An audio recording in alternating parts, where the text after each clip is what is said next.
Tagal na sa akin itong camera na to pero hindi ko pa masyadong nagagamit eh. What's up guys? So nandito kami ngayon sa CCP. Ito yung tinatawag naming CCP na area, pero sa Pasay ito banda.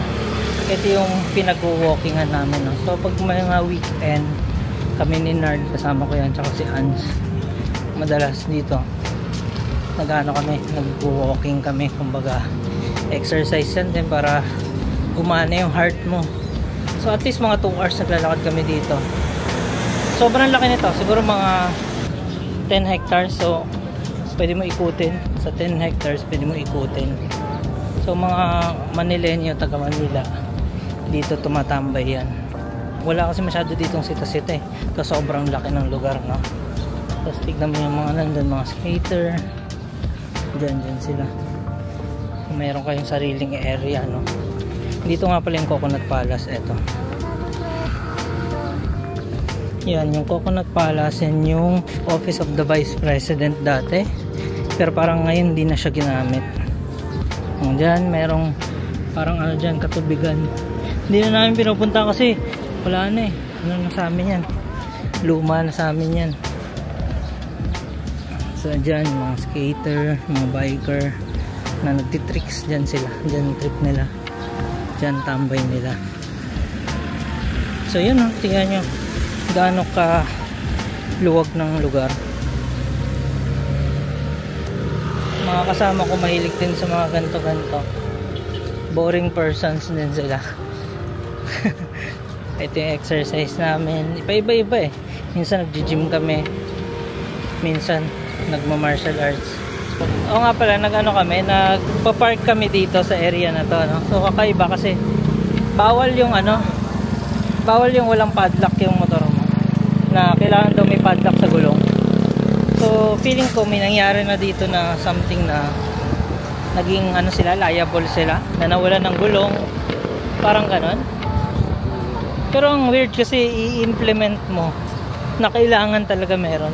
So hindi sila nagpapasok ng mga motor na walang padlock na dala. Sa ganitong panahon, sino ba yung motor na nagdadala ng padlock sa motor nila? Weirdo. Tapos yun nga, meron silang tag na bawal mag-iwan ng helmet. So ikaw dito pupunta ka mag-exercise, mag-exercise ka, pero may dala-dala kang helmet, no? So tignan nyo pala, ang daming nag-exercise, no? Walking lang din sila. Ayan, walking lang yan. So minsan nagpunta kami dati doon sa may Luneta. Alam mo problema doon sa Luneta, sobrang higpit, no? Hindi ko alam kung bakit, pero bawal doon mag-video. Nilabas ko yung camera ko, bawal. Pero ito daw cellphone ko pwede. Well, yung cellphone ko parang mas malinaw pa ata to dun sa nilabas kong camera nung time na yun, yung GoPro. Ito yung cellphone ko. Tapos yung tingnan nyo yung ginagamit ko ngayong camera. Yan, tingnan nyo gano'ng kaliit. Ang liit niyan. Oh. So bawal daw yan, kahit anong form ng handheld bawal. Kakaiba yan, no? Kasi rights natin yan pag nasa public tayo, na rights natin yan, freedom of press, ato, free speech yan. Kumbaga nasa public ka, karapatan mo yan. Yung Pilipinas, hinahati yan, parang korporasyon yan na hinahati ng mga tao, no? Na tingnan mo sa tax, kinabang rin tayo, di ba? Parang korporasyon yan. So hindi mo pwede sabihin in public place na bawal akong magano dyan, kasi liberty yan eh, freedom yan eh, diba? So yun, pansinin nyo dito sa Pilipinas, medyo fake yung freedom dito. Yun lang masasabi ko, medyo fake kasi masyadong controlling yung iba. Yung iba pa hindi alam, baka nga pag tinanong mo ng ano yun, ano yung ano rights, yung sa section 4, kung hindi mo alam, sabihin siya ng guard, ha? Wala akong paki doon. Well, hindi pwede kasi rights mo yan eh. Rights mo yan as Pilipino, no? Ay, paglaban yung rights mo talaga. Na yun nga, yung may listahan yan, pwede nyo i-google, no? Philippine Constitution. Google nyo lang, basa-basahin nyo para alam nyo. Para minsan alam nyo yung sasagot nyo yung mga authority, no? So ito nga pala, dito dinadaos yung mga nag-oath taking ng mga bar, mga yan, mga law dyan. So sobrang laki nito, pinagawa ni Imelda dati. Yan, dito Dito ba? Ayun ang PIC. yan yun. Yan, isang compound yan, isang buo yan na straight na ganyan. Yan.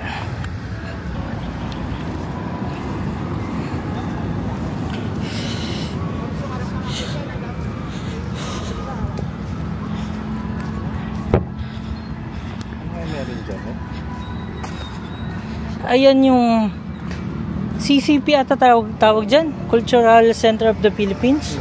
Lagi yan, lagi mga event yan. CCP nga, ayan, Cultural Center of the Philippines. Parang ano lang nila to, parang area lang nila. Yun nandun, yung mga main, yung malaking sinasabi mo, dun yung mga main na ginaganap kong ano-ano. So dito nga pala yung Star City, yan. Star City, ang ganda niyan. So sobrang laki yan. Kung makapasok kayo dyan, siguro mga 2 hectares na isang solid na theme park. Yan yung isa sa pinaka solid na theme park dito sa Manila. Pupunta dito sa Manila, yan yung puntahan nyo. Gusto nyo mag-enjoy yung mga bata, ganun. Yan. So dito pa rin kami sa daan, lakad-lakad. Malakas din kasi makapag-burn yung walking. 2 hours ata walking is 800 calorie to 900, parang ganun. Depende sa pacing nyo. Pero mahalaga, slow lang.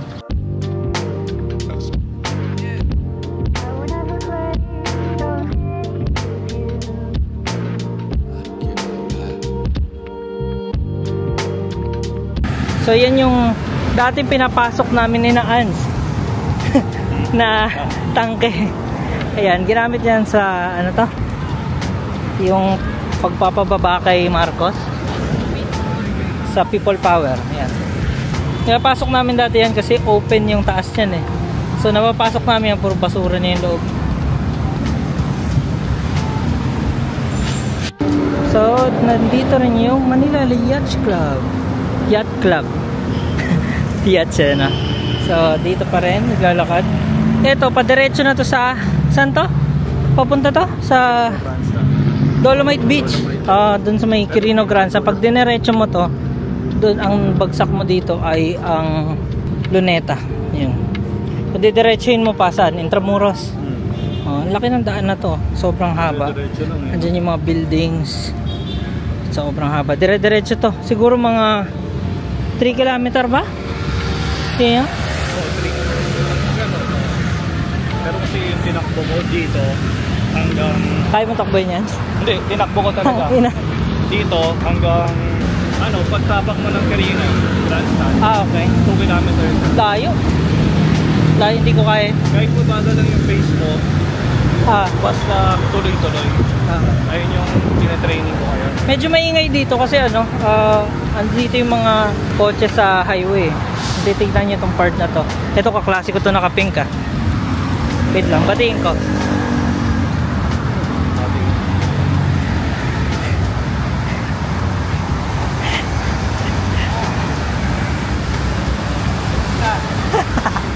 Basta? Ha? Saan ka rin? Nag-walking lang. Vlog ka pa rin? Oo. Yun, binibidyo na nga kita eh. Ang ganda na, no? Pero lalakad-lakad lang kami, balik kami, ha? Lakad lang kami doon hanggang sa'yo na rin ako bibilin tubig. Ngayon na kaya tayo bilhin tubig. Klase ko nga pala yan, no? Tropa ko yan since birth. First year classmate ko, high school. Ha? Hindi, alam ko kasi dito talaga siya nakapwesto. Since dati pa talaga, ilang taon na. Nagulat niya ako, nakakilala nga agad ako yung tsura ko eh. Ka-Facebook ko yun eh, muntik pa maskam yan eh. Yung kaklaseng ko nito, muntik na maskam ng nanalo daw siya ng 2 million eh. Tanginan to, magsisend din eh. Buti tanong mo na sa akin. May panipagong scam nga eh. Na ano yung Facebook mo na hack ka? Yung Facebook mo. Nagpo-post ka ng mga bold. Ha? Paano mo nakuha uli? Hindi ko na nakuha yun. Iba na gumagamit. Kaya pala gumawa kang bago, no? Oo, Wala nang beach dito dati, diba? Baba tayo para makita naman natin yung... Meron na rin palang, naging white na rin dito. Dati puro basura dito eh. Di ba naalala mo? So, ibig sabihin nilinis din. So, nagkaroon ng support. Parang net, yung sinasabi mo na parang support para hindi mag... Kaso nanununtok yung amoy. Oo, ba't nanununtok na dito? Dati amoy na dito eh. Amoy malinis na eh. Amoy dagat talaga. Kaya lang parang may dito, human fecal matter. Amoy, di ba? Maamoy mo eh. Alam ko dito kami naligo dati. Dito na Sarap. Sarap niyan. Sarap niyan. Pero nakakainom pa. Ito nalaglag dati ito eh. Dumugo yung ulo, sabi ni Leonard. Hindi, totoo yun. Nadulas ako. Nauntog ako ganun. Tapos pagtayo ko, nadulas ulit ako. Bang. Bali yung bukol, nabutas. Kaya nung gumaling, wala siya kasi yung buko lang yun na namaga yung nawalang laman eh. Malupit dun, nakauwi ka na dumudugo yung ulo mo. May mga kasama naman ako. Tapos may mga kasama rin ako, iniwan ako. Marami kami nun eh, pero umuwi na lang kami 3 eh. So ano to mga fishing vessel na to? Mga fisherman? Tama? Mukha. Puta, meron din palang fisherman sa Someday, mag-o-open to. Di ba mag-open yung White Beach na puro tayo ng tao tsaka aso. Ito yung magiging public restroom. So, pwedeng maligo daw dyan kasi ang target talaga nila is maging paliguan yung yung beach na to. Ay, sakto makikita natin yung yung pinakamagandang sunset sa Manila.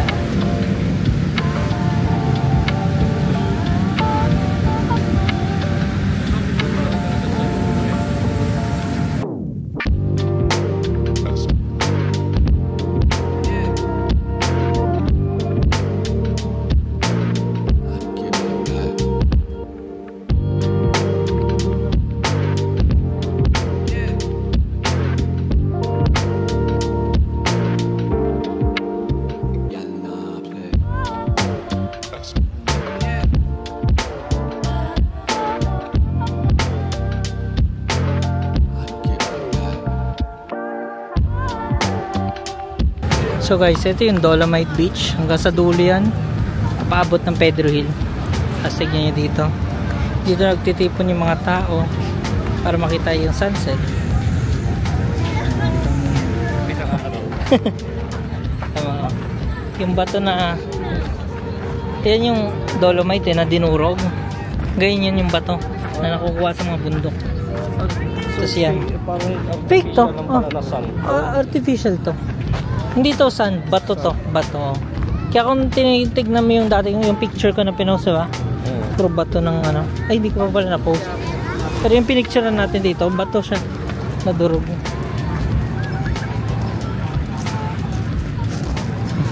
Kaya parang may kakaiba sa sand, parang ito sa bato.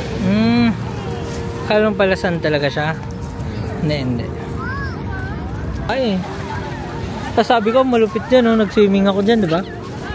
May lobo. Hindi ko makakalimutan. May lobo. Sabi ko pa sa lobo, ano kaya to? Kunin ko. Puta, umikot. Lumumong dyan pala ng pusa. Putang ina. Sarap. Nakaganon po, luha yung mata niya. Nasusuka ako dun. Alam mo yung langoy ko pabalik. Walang ngayon sunset. Masyadong maulap. May plastic ka dyan dala, diba? Kinakabahan lang sa masyadong maulap na to.